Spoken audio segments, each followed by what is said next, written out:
think, I mean, something that I really said, Lord is right. We will do now This could have been done differently, that could have been done differently. small Guru Pada Puja. That is only what I can take for my You don't need anything at all. You don't need just anything at all. I just need your attention, nothing more than that. I will chant a mantra. After each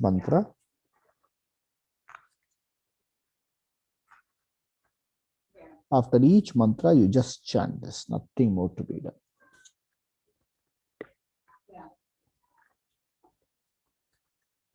Okay, so let's do like this. Invoke the Guru's Paduka in front of you. Imagine the Guru seated in front of you. Okay, he's seated. His feet are placed on a silver plate. You're applying Kungumam, Chandanam. The Guru is in Dhyana position. And whatever I'm going to say now, repeat it silently in your mind. Mentally offer flowers at the feet of the Guru. I'm going to chant. There'll be about 108 mantras that I will chant for the Guru. It's called Sadguru Ashtotra Shata Namavali. I'll be chanting it. Imagine your Manasika Puja. Manasika Puja is very, very powerful. If you have no other means, if it is convenient to do Manasika Puja, if you can raise your mind in puja to the Guru and to his feet, you will be immensely blessed. So we are going to do this puja now. I'll read it out and you can silently chant. If you're okay, you can even chant it out aloud, okay? Om Sadgurave Namaha. Om Ajnananashakaya Namaha. Om Adambine Namaha. Om Advaita Prakashaya Namaha. Om Anapekshaya Namaha. Om Anasuyave Namaha. Om Anupamaya Namaha. Om Abhaya Pradatre Namaha. Om Amanine Namaha. Om Ahimsa Murtaye Namaha. Om Ahetu Kadaya Sindave Namaha. Om Ahankara Shakaya Namaha. Om Ahankara Vajjitaya Namaha. Om Acharyendraya Namaha. Om Atma Santushtaya Namaha. Om Anandamurtaye Namaha. Om Ajjabayuktaya Namaha. Om Uchitavache Namaha. Om Utsahine Namaha. Om Uparataya Namaha. Om Udasinaya Namaha. Om Aishvarya Yuktaya Namaha. Om Kritakrityaya Namaha. Om Kshamavate Namaha. Om Gunapitaya Namaha. Om Charuvag Vilasaya Namaha. Om Charuhasaya Namaha. Om Chinna Samshayaya Namaha. Om Jnanadatre Namaha. Om Jnana Yajyatatparaya Namaha. Om Tattvadarshine Namaha. Om Tapasvine Namaha. Om Tapaharaya Namaha. Om Tulya Ninda Stutaye Namaha. Om Tulya Priyaya Namaha. Om Tulya Manapamanaya Namaha. Om Tejasvine Namaha. Om Tyakta Sarva Parigrahaya Namaha. Om Tyagine Namaha. Om Dakshaya Namaha. Om Dantaya Namaha. Om Dridavritaya Namaha. Om Doshavarjitaya Namaha. Om Dvandvatitaya Namaha. Om Dhimate Namaha. Om Dhiraya Namaha. Om Nitya Santushtaya Namaha. Om Nirahankaraya Namaha. Om Nirashrayaya Namaha. Om Nirbhayaya Namaha. Om Nirmadaya Namaha. Om Nirmamaya Namaha. Om Nirmalaya Namaha. Om Nirmohaya Namaha. Om Niryogakshemaya Namaha. Om Nirlobhaya Namaha. Om Nishkamaya Namaha. Om Nishkrodaya Namaha. Om Nissangaya Namaha. Om Paramasukadaya Namaha. Om Panditaya Namaha. Om Purnaya Namaha. Om Pramana Pravartakaya Namaha. Om Priyabhashine Namaha. Om Brahma Karma Samadhaye Namaha. Om Brahmatmanishtaye Namaha. Om Brahmatma Vidhe Namaha. Om Bhaktaye Namaha. Om Bhavarogaharaye Namaha. Om Bhukti Mukti Pradatre Namaha. Om Mangalakartre Namaha. Om Madhura Bhashine Namaha. Om Mahatmane Namaha. Om Mahavakyopadeshakartre Namaha. Om Mitabhashine Namaha. Om Muktaye Namaha. Om Maunine Namaha. Om Yatachittaye Namaha. Om Yataye Namaha. Om Yatrichhalabha Santushtaye Namaha. Om Yuktaye Namaha. Om Ragadvesha Varjitaye Namaha. Om Vidita Kila Shastraya Namaha. Om Vidya Vinaya Sampannaya Namaha. Om Vimatsaraya Namaha. Om Vivekine Namaha. Om Vishala Hridayaya Namaha. Om Vivasayine Namaha. Om Sharanagata Vatsalaya Namaha. Om Shantaya Namaha. Om Shuddhamanasaya Namaha. Om Shishyapriyaya Namaha. Om Shraddhavate Namaha. Om Shrotriyaya Namaha. Om Satyavache Namaha. Om Sada Mudita Vadanaya Namaha. Om Samachittaya Namaha.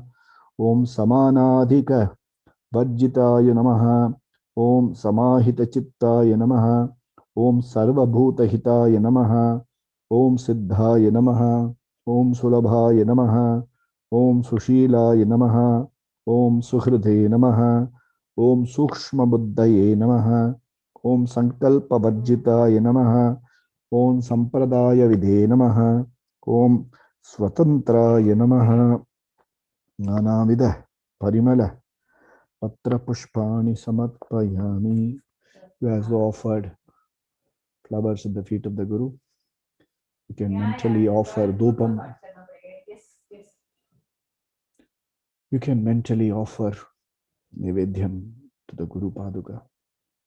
You can mentally offer Karpura Niranjanam to the Guru. You can mentally take some flowers in the hand and offer it to the Guru.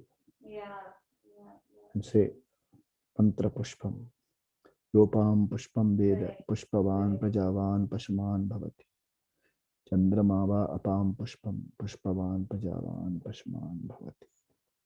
You offered flower at the feet of the Guru. So we invoke the Guru.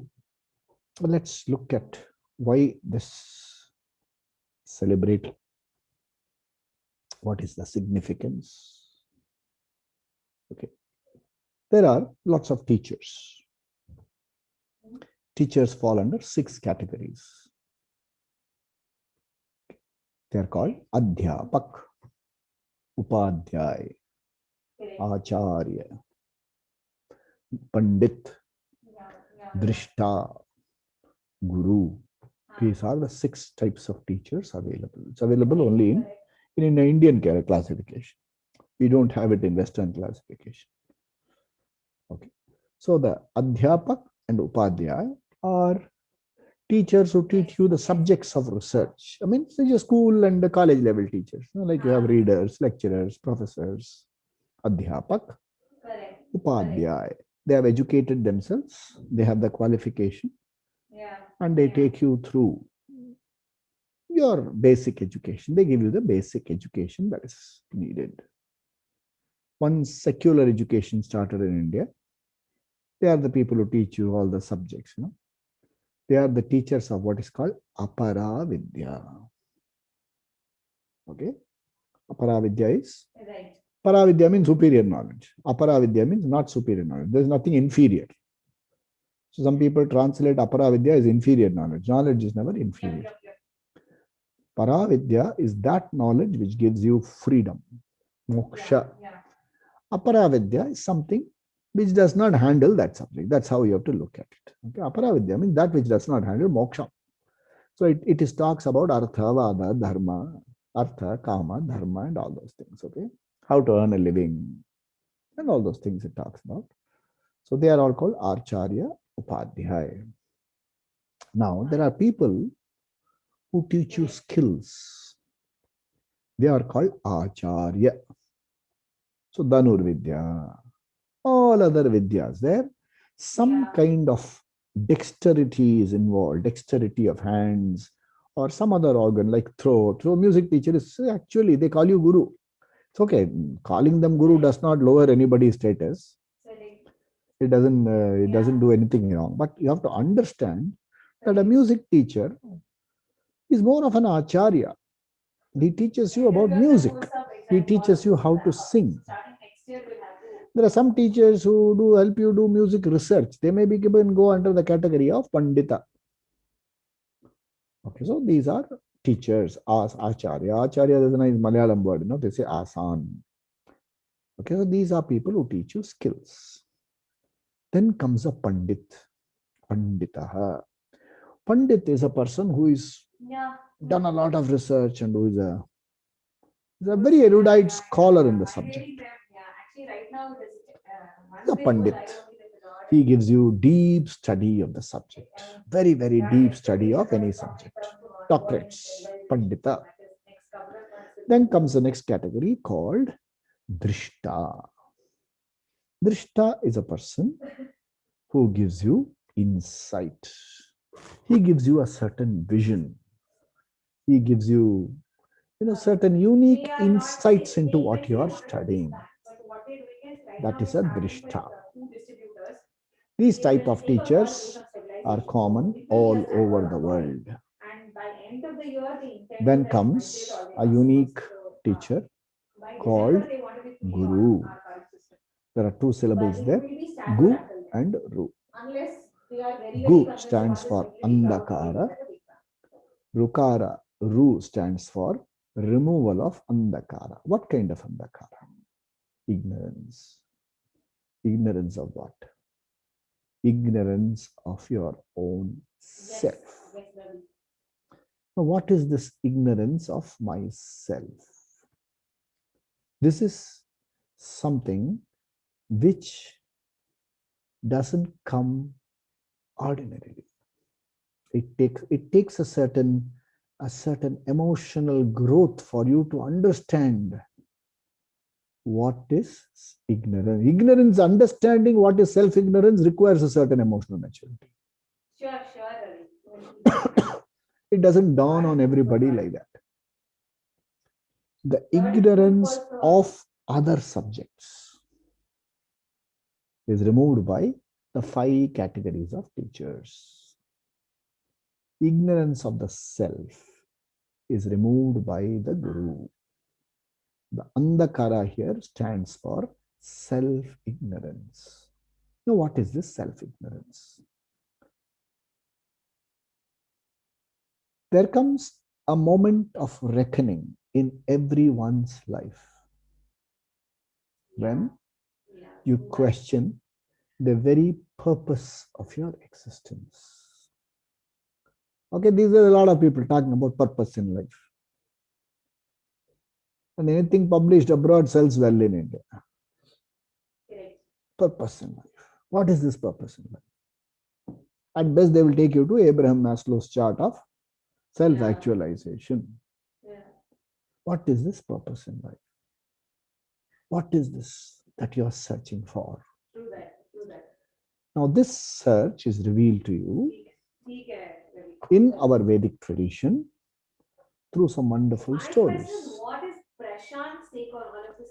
Bhagavad Gita tells the story of the protagonist Arjun. He had Upadhyayas and Adhyapaks in his life. He had Acharyas in his life. He had Panditas in his life. He had Drishtas in his life. He himself was an accomplished Acharya. He was a dance teacher. If not, go read the Mahabharata. In the last portion, Virata Parva, he took the rupa of a Napumsaka. Napumsaka is a transgender. And he taught Uttara, the Virata Parva, Virat Raja's daughter, Uttara. He taught her dance and music. So he was a skilled music teacher himself. But the Guru came into his life at a certain moment of reckoning. What was the moment of reckoning? The moment of reckoning in Arjuna's life was, even if I achieve everything that a human being is expected to achieve, I will still be a wanting person. Discovery of the wanting person in me is the moment of reckoning. All your qualifications, all your wealth, all your influences cannot take away this chronic dissatisfaction. All is not well with me, imposed on myself. I am not okay. And you are not okay with this feeling. If I am not okay, you are comfortable with, you will do something. But there are a lot of people who go for palliatives and get. But when the moment of reckoning arrives, you question. And when you question in the right direction, the cosmic will sends. Ishvara himself comes in the rupa of a guru to teach you. To teach you. What does he teach you? Yeah, okay, but it's still evolving. Okay. So, our Vedic scriptures, our Vedic culture, full of such stories. Arjuna had this problem. There's one more book called Kathopanishad. In the Kathopanishad, there's a young boy called Nachiketa. Nachiketa goes to Yamraj, Yamaloka, and says, I want three things. Two other things are Arthakama stuff. Third one, he says, tell me, people say there is something survives after death. Some say something, nothing survives after death. What is that? Yama says, you won't understand this. So I'll give you a lot of material, much more wealth, much more this, this. That's where the moment of reckoning is revealed. Young 8-year-old Nachiketa says, all the wealth that you give me are limited.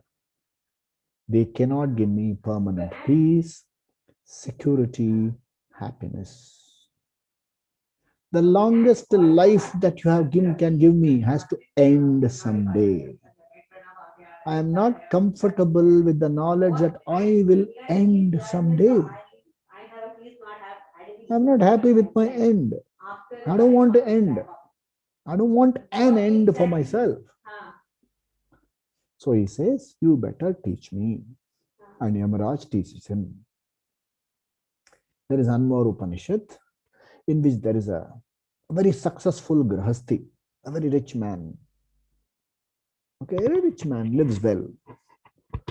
So he goes to his guru, and before going to the guru, they write about him. They say, Parikshya Lokan. He has examined all the experiences that one can get in this world and has understood that all the actions, all the achievements, everything that you can achieve can never give you the kind of fullness, that complete satisfaction that you are looking for. There's one more Upanishad in which the student, highly qualified, returns home and is puffed up with all the knowledge. His father asks him, son, what did you learn? So he gives all the list of degrees that he has acquired and the medals that he has gotten. He showed them all, he displayed them all. The father here assumes the role of a teacher, guru, and says, have you got something knowing which everything is as well known? Have you got the knowledge of that thing which is equal to knowing everything? The student is so puffed up in his arrogance. He says, I don't think my teacher knew it. Because if he had known, he would have taught me because I was the best student. That is the moment of reckoning. something hits him between the eye and he says, Adihi Bhagavad. He said, oh Father, you are now my teacher, my guru, equal to God. If there is such a subject, teach it to me. There is another Upanishad in which they write about the degree, the levels of ananda that you can get.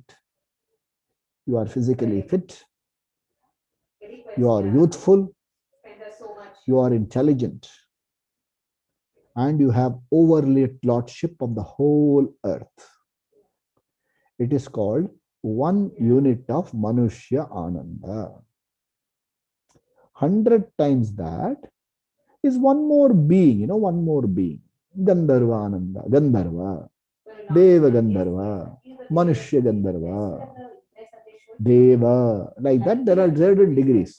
So, 100 times of the previous one goes, and goes up to right up to Brahmananda, Ananda of Brahmaji. They are all achievement-based ananda, satisfaction.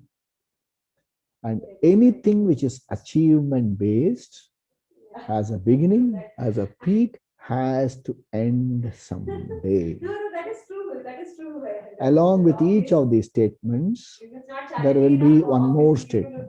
It says, Shurotriyasya akamahatasya.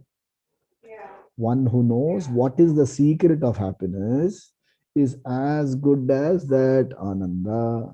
Shrotriyasya akamahatasya. It follows. So the Gita, the Upanishads explain to you what is your nature. What is your true nature? It is explained to you. So this true nature is explained to you. Now, there is one more aspect of this which you have to understand very carefully. There are a lot of, see, we would have read in the Bhagavad Gita last week, Yamimam Pushpitam Vacham Avipaschitaha. Okay, unintelligent ones, unwise ones, people who give you flowery language, all this would have understood. So there are some people who say that study of Vedanta. Vedanta is, let's look at the word itself. Vedanam Antaha Vedanta. That is that which is at the end portion of the Vedas is Vedanta. There's one more meaning. The end which Vedas indicate, that is Vedanta. Vedasya Anta. So one is positional, the other is indicative. Where does it lead you to? What does Vedanta teach you? So there are a lot of people who say, first you have to study Vedanta, then you have to practice Vedanta. Theory, practice. Theory, practice. Sorry, it doesn't work like that. It is not some pure science, applied science. We will give you all these examples. You would have read about Pushpitam Vacham, and it appeals to you immediately. What is Vedanta? Life science. Oh, life science. What should I do? First, you should read it, study it, then practice it. It appeals to you. There is no application of this is not involved at all. At least for the next 12 years, you can suspend the application of mind. It doesn't work. So therefore, how is Vedanta supposed to be looked at? Vedanta is referred to as Pramana.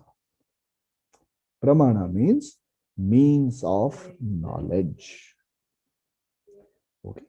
You would have heard this. People would have heard this before. Never mind. I don't mind repeating any number of times.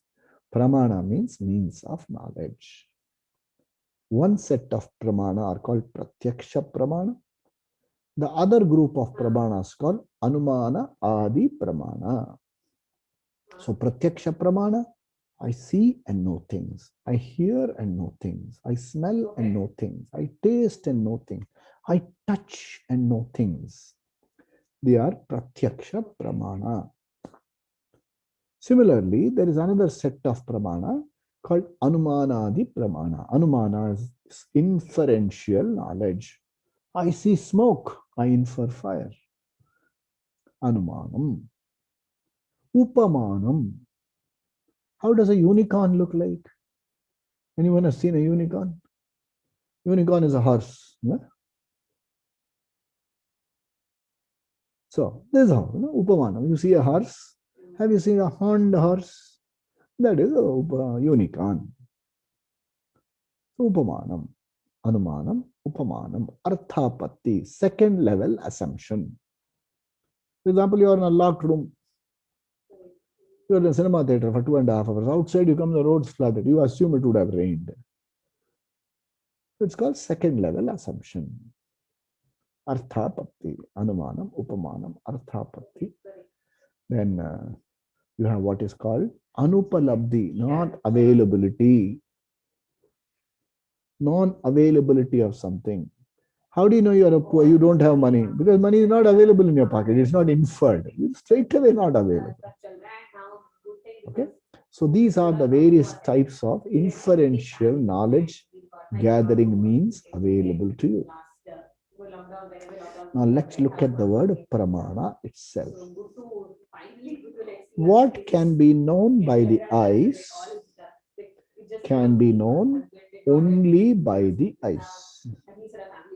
However much you try, you go to Brahma Loka and come back.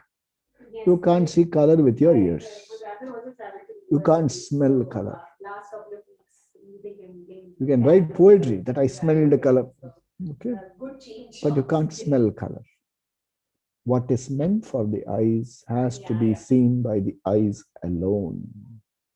What is meant for the ears has to be in the field of the ears alone. That's why it is called pramana. Pramana means this alone is the means of knowledge for that field. I love giving this example. I learned it from my guru. I give this example. My guru used to give this example very often. I want to repeat this example.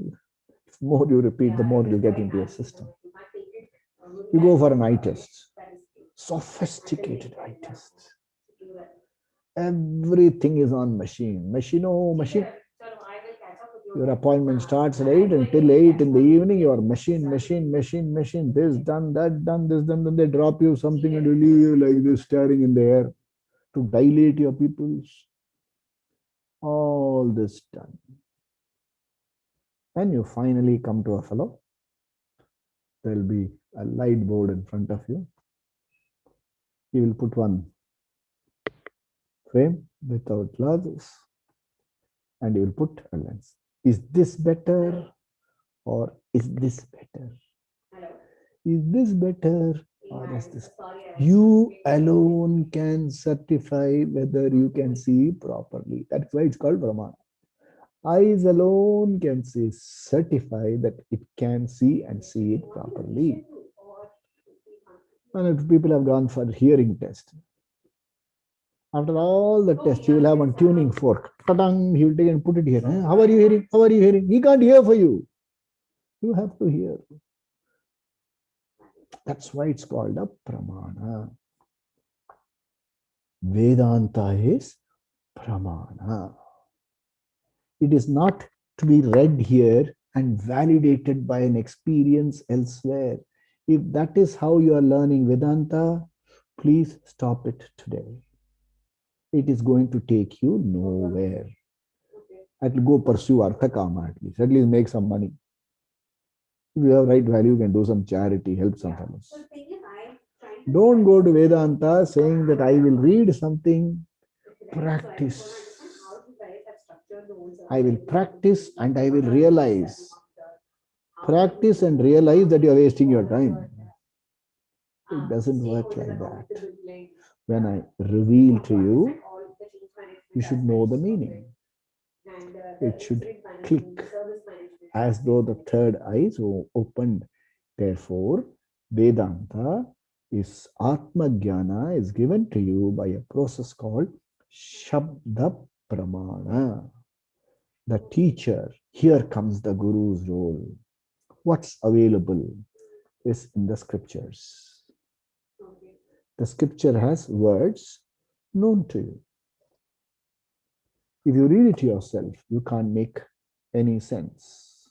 Sorry? The teacher, who is a Shrotriya, who has gone through this, who knows how to teach, and who is Brahmanishta, he is assimilated the teaching, reveals the whole thing to you. The words are carefully employed. The words are employed so that the right context meaning is revealed to you. It reveals itself to you. So, let's see how the teaching goes on. It says, Tvam, you are Brahman. That total whole being that you aspire to be, you are. You will not become, you are. Because if you can become, you can unbecome. All it takes is one nudge in your elbow. One nudge, they say in Hindi now, ek koni mara dese. One elbow in your rib and all your knowledge will evaporate. It is not a becoming knowledge. It is a being knowledge. It is a knowledge of what you are. Just tat vam asi, you are that. Abriya. Yes, you are that.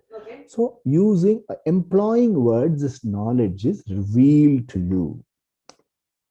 Like this morning, I read somewhere, somebody has written in a note, I go visiting to a lot of houses. And everybody asks me about existence. Okay? And everybody is asking, nobody seems to know. So my comment was, I first wrote something, then I deleted it. I gave another example. I said somebody comes visiting to my house in Chennai. And as you're seated there, you see Reserve Bank's annual report there. Okay, you go through. My God, the depth of knowledge, the depth of statistics, the depth of understanding and analysis of the Indian economy is amazing. And this gentleman, who has no idea of statistics, no idea of economics, no idea what currency notes are except spending, and that it is of different colors and different values. He wants to know, sir, how is it all done, sir? Now, what do I explain to him? You want some more cup of coffee? One murukku you want? For understanding the subject, you need jnana yogyata. You need a certain basic eligibility to understand it. They don't teach you Boolean algebra in class 1. You know? They take you through a process and then take you to that knowledge. You know, somebody sat across Einstein in a cab and said, can you tell me what is theory of relativity? What will Einstein tell him? It doesn't work that way. Jnana prapti, prerequisite of jnana prapti is jnana yogyata prapti. A guru gives you, not gives, shows you your swarupa, jnana. Side by side, he also takes you through jnana yogyata. He prepares you for this knowledge. There is a guru-sishya bond formed. The guru is responsible for your very knowledge of yourself. What is your knowledge of yourself so far? All is not well with me. I am a limited being. I am a mortal being. I have to struggle to be independent, financially independent, physically independent, emotionally independent. I have to struggle for all this. The guru comes and tells you, hey, all that is not you. You are already free. And the guru says, through a process of teaching, there is a prakriya, a method of teaching. There is a There is an unfolding methodology. Using that methodology, the teacher shows you, reveals to you your true nature. Okay. There are only ultimately three things that you have to learn in Vedanta. Only three things, nothing else. Okay. That Okay. I see myself as a sad, limited person because of ignorance, self-ignorance. Therefore, the conflicts you have in life, the shoka that you have in life is illegitimate. To see yourself as a sorrowful person is an illegitimate thing. Number one. Number two, the cognitive process is that you are a conscious being playing roles in the Srishti outside through your body and Antakarana. The Atma, the conscious being, functions in the world through the body and through the Antakarana. You have to learn to relate. You have to play roles. Roles will have ups and downs. You have to take decisions. There will be pleasant and unpleasant outcomes. This reality you have to be alive to. You have to be alive to a reality that you are a conscious being, absolute reality. You have to be aware to a relative reality that the roles have certain problems which you have to encounter. There is no choice.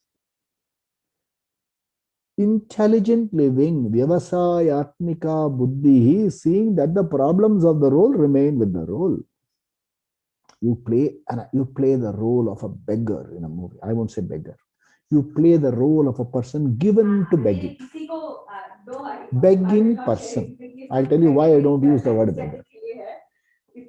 You play the role of a person who is given to begging in a movie or in a stage play.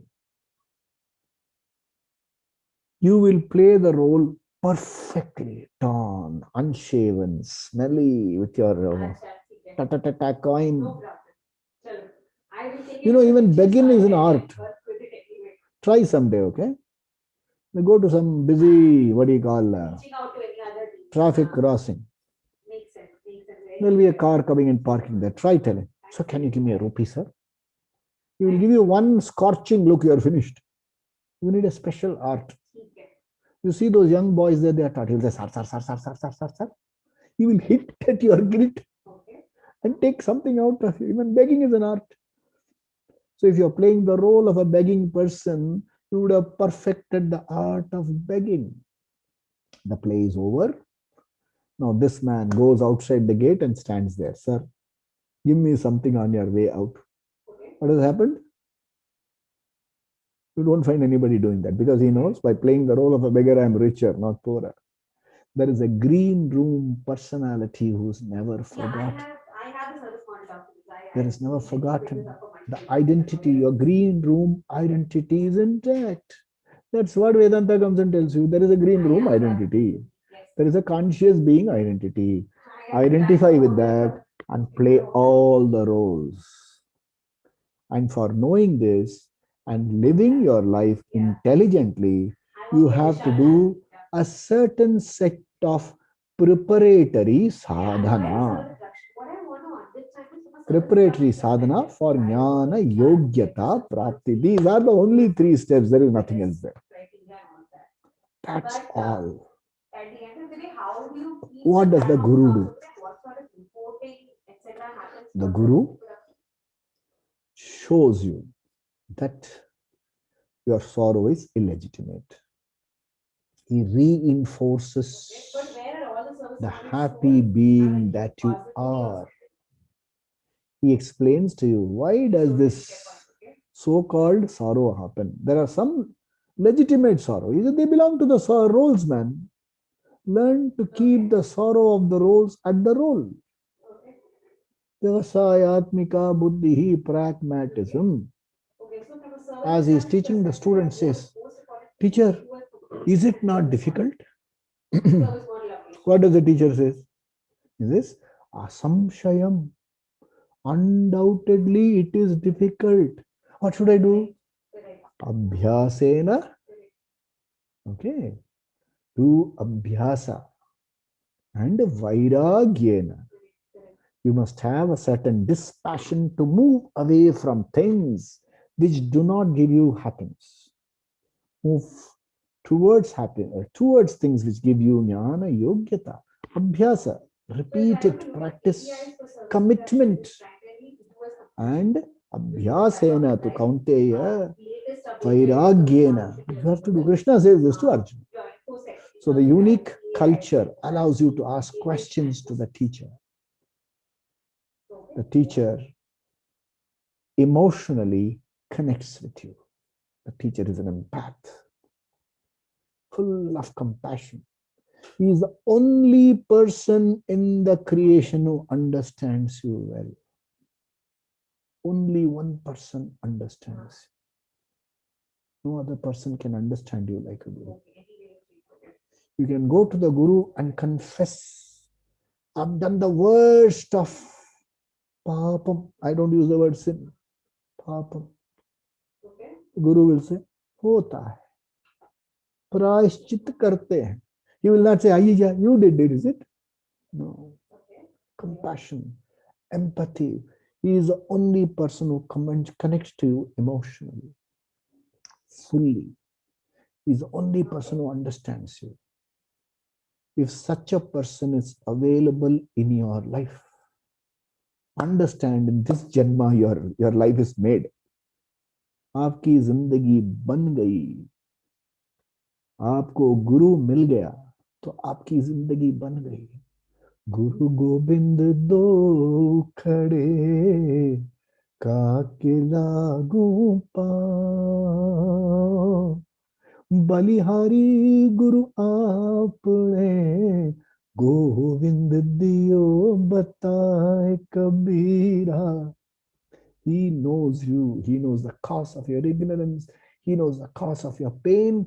He can give you freedom. What is this dashboard? Guru. That's the importance of Guru in your life. And on the Guru Purnima day, if you have been blessed with a Guru, just go back to your deck. That's why we did this Pada Puja. If you are blessed with your Guru, understand, Jindagi ban gayi aapki. There is no more shoka in your life. It's a matter of time. It's not you already know there is no shoka. You have to get the yogyata prapti, to get the clarity. That's all. Okay. Why is it celebrated today? In Vedic India, these are monsoon times. The Guru does not. The saints, scholars don't stay in one place for a long time. They keep moving. During monsoon time, Varsha Ritu, they stay in one place for 4 months. Chatur Masya Vrata. They will stay in a place, an ashram kind of thing. The local people will provide for them. And during the 4 months, they will teach you. That is how the Guru Purnima is. Starting of this, it ends 4 months from now. What is the comment? That's how it was. And finally came to be 2 months from now. How do you keep it? This is how it is celebrated. Let me talk about our Guruji, Sri Swami Dayananda Saraswati. He is a Guru who doesn't teach, who not only taught for moments, he taught lifelong. He created 300 such teachers, and they are teaching in all parts of the world. And who is the point and protector of the second? There's a country called Brazil.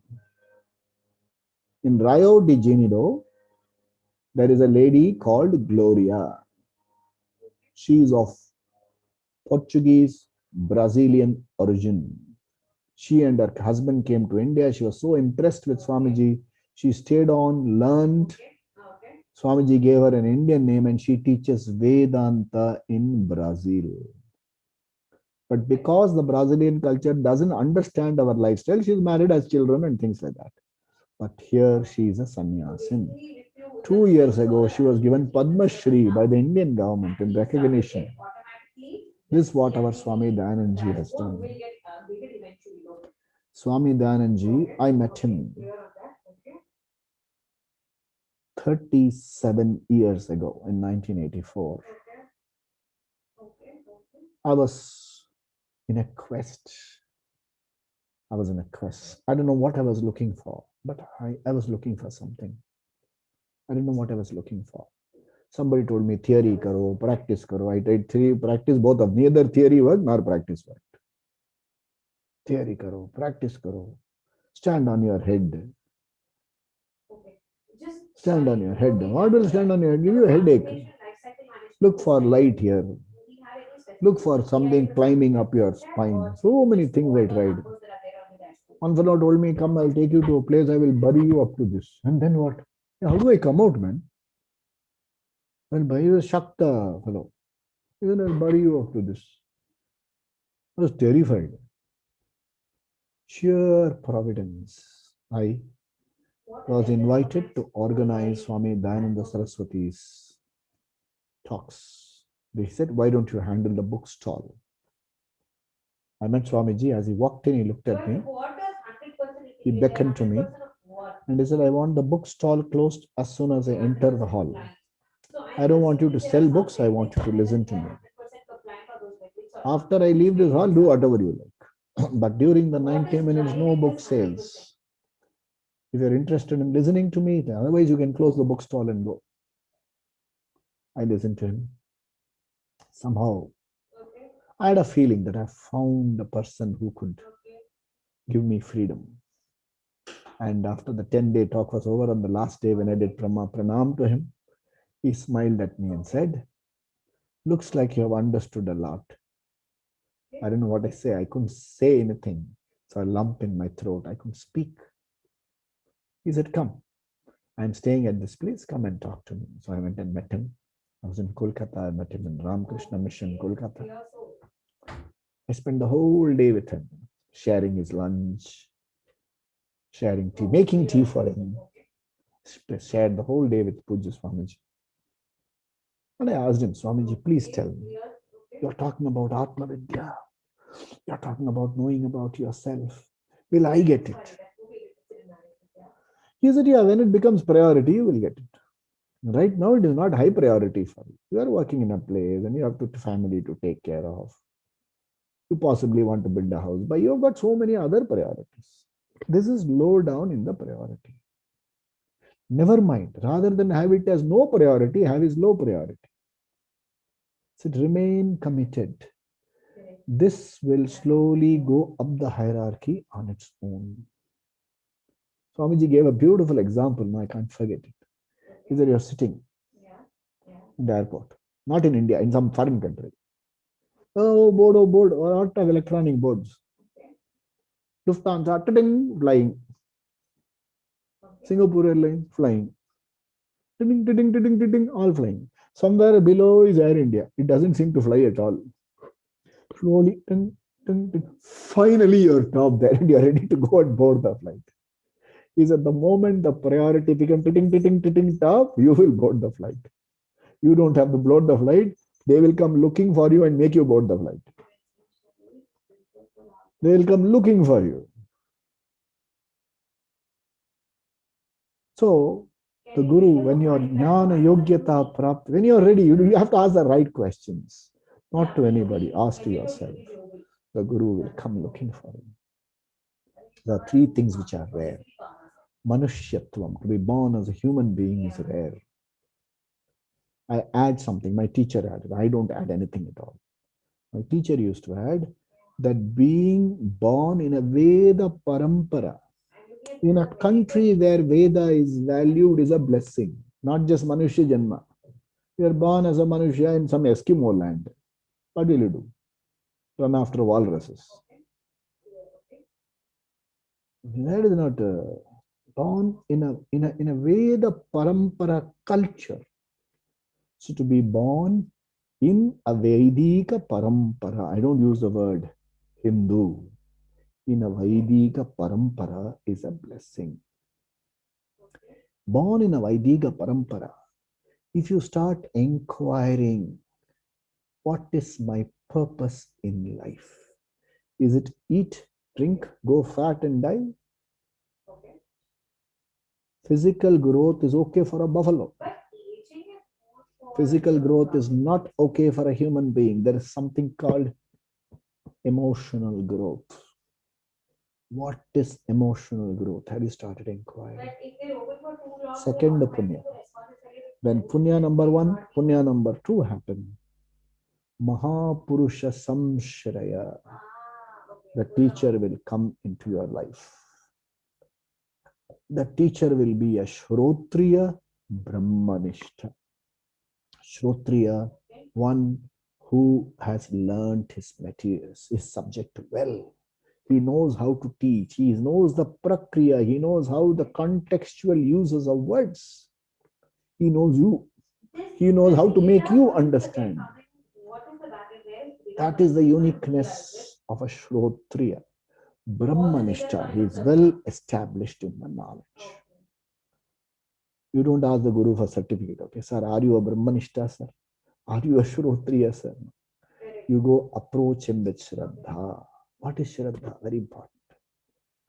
Shraddha is a belief that this person, Vedanta, can give me freedom. Vedanta taught by this person can definitely give me freedom. I believe in something the Guru says so that the belief is confirmed by knowledge. And what does he have to believe? You have to believe in what?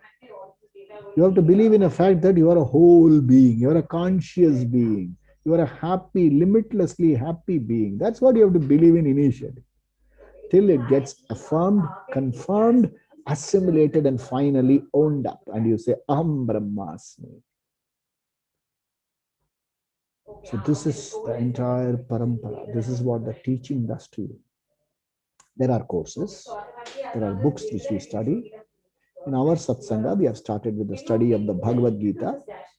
Something like an undergraduate. Don't say it's an undergraduate course. Something like a basic course. After we complete the Bhagavad Gita, we don't complete the Bhagavad Gita. After we learn the Bhagavad Gita well, we go to the next level and learn Upanishads. Then we go to the next level and learn Brahma Sutra. We don't know. We just commit ourselves. Jnana Yogyata Prapti we need so that Jnanam enters, stays there. Otherwise, like my guru used to say, chappal on, knowledge gone. No. Knowledge should not end. As soon as the internet connection is off, this program over, Guru, let's go back to my old ways. This should make a difference to your life. Should give meaning to your life. Only then it will work for you. And what is in it for me? Why should I study? Why shouldn't you study? I asked you this question because Vedanta says, I will show you that sorrow is illegitimate. Sorrow has no place in your life. Conflict has no place in your life. You just need a certain aliveness to the realities. Conflicts, sorrow will as though disappear. They'll all fall into place. When you discover yourself, so many drishtanta analogies given, that's how to make you understand. That's the process of the study. With the blessings of my Guruji, I've started this course about 6 months ago. Thanks to Vasudha, Prakash, who have been playing host since September, October. We started in Vijayadashmi last year. So they have been playing host and they have been supporting this cause for a long time. And Ishvara's Anugraha, Guru's Kripa, we will complete the 18 chapters of Bhagavad Gita. Once we are able to move more freely, we will regather on a physical class basis. Online will continue, but physical class basis. When I look at you into your eyes and share whatever I've got from my Guru, it makes a huge difference to me. It makes a huge difference to you. I don't teach anything. I only share what I've understood from my Guru. If there is any defect, it is not, it is mine. If there is something glorious, it belongs to the Guru. Guru Bhakti can change you, touch you and change your life. Totally it will make you see sorrow as something illegitimate. That's why it is for me. I'm not happy being a sorrowful person. Look at the combination, oxymoron. I'm happy being a sorrowful person. No. You're not happy because sorrow is not your nature. You want to get out of it. So, commitment. We do Fridays this session. 5 days a week, we have a morning Manan session. Manan session, we meet for about 45 minutes in the morning. I take you through a process of preparation of the Antakarana for receiving this knowledge. The same knowledge is given to you in a different dose there. But few people come there. Anybody is welcome. But what we look for is commitment. You can offer a prayer to Ishvara and say, Ishvara, may I have unflinching commitment to pursuit of self-knowledge. Bless me with that. Everything else I can take care of. I don't need Ishvara's help for Artaka. I can take care of it. I need Ishvara's grace, Ishvara's anugraha to put a guru in my life. So I say, give me unflinching commitment to pursuit of self-knowledge. May I initiate changes in my behavior, in my thinking, so that I am dispassionate towards things which are not productive for pursuit of self-knowledge. I do not nurse false hopes, expectations, and beliefs. Let me be alive to realities. This is my prayer. May I have the physical health to pursue knowledge. May I have the commitment and steadfastness to pursue knowledge. May I have enough financial means to take care of myself and my dependents. Kabir Das used to say, Sai u dhan sachiye, jo aage ku hoye, शीश चढ़ाया पोटली ले जात न देखा खोए. I've never seen you take your property, jewels to the other world hereafter. And he says, Sai itna dijiye jaame kutumb samaye. मैं भी भूखा ना रहूं और न साधु न भूखा जाए. Somebody who comes looking for me comes to my house. I don't have to say, sorry, I don't have food today. May I have financial adequacy.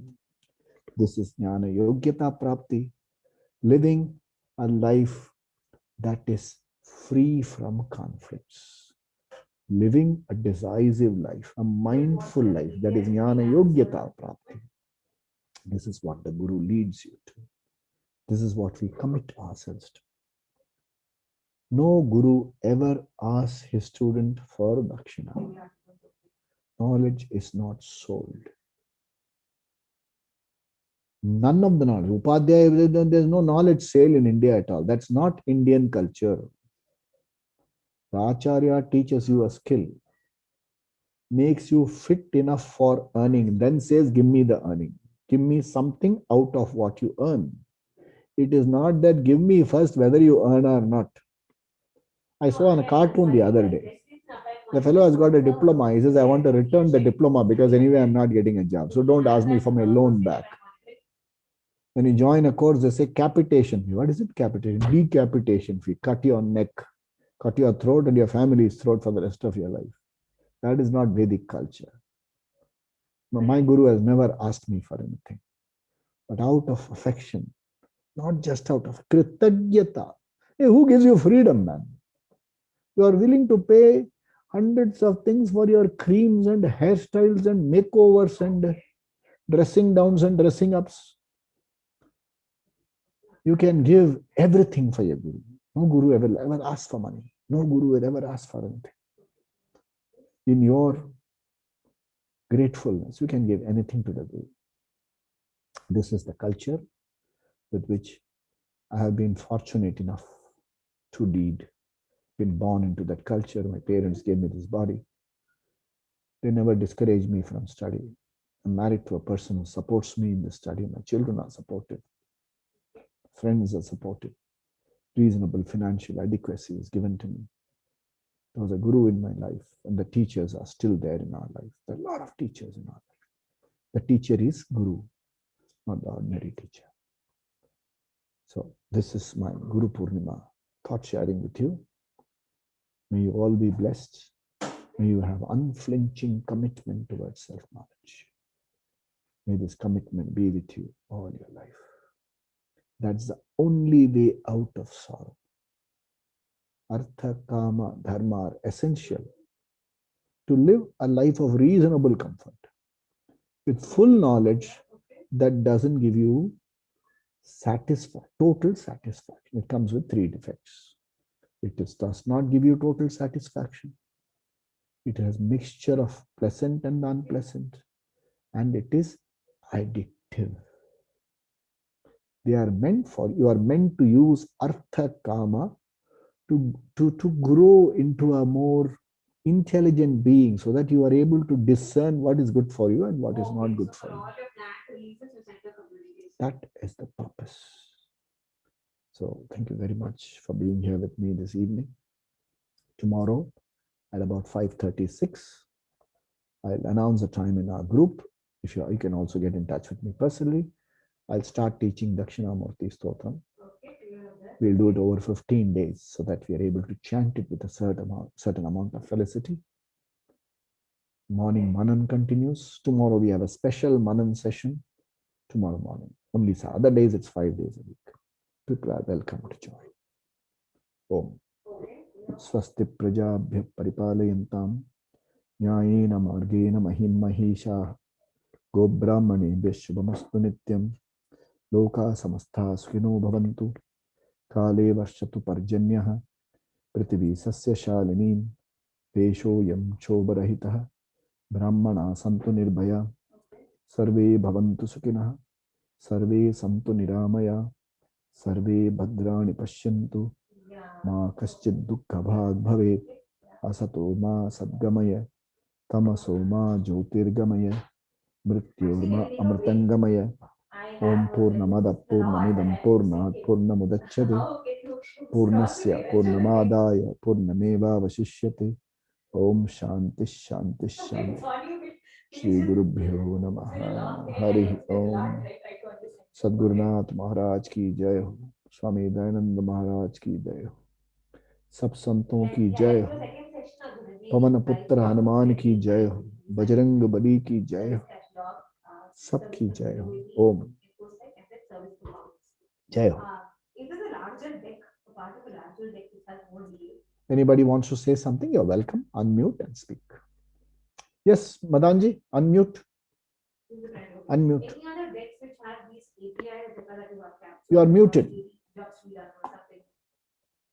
Unmute कीजिए. हाँ, बोलिए. I'm not able to hear you. Okay.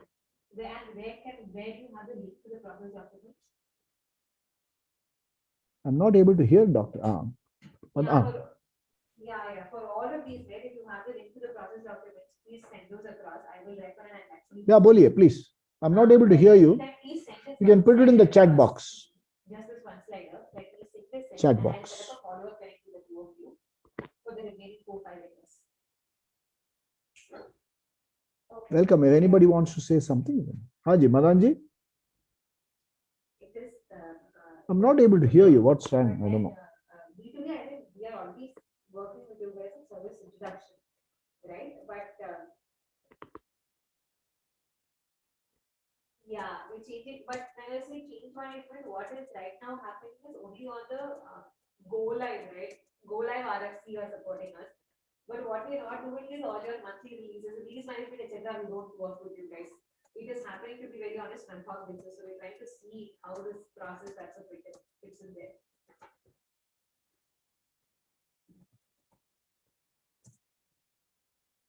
Yeah, eventually, but now I'm just trying to understand what are the APIs and then what all I should start looking at. And then eventually I become the function for that. Anybody else wants to say anything? What APIs I wish you all the very best. May Ishvara be with you. We'll meet again Friday next. Oh. One more thing, Kiran, from all of these, you're covering for what all platforms right now? Are you also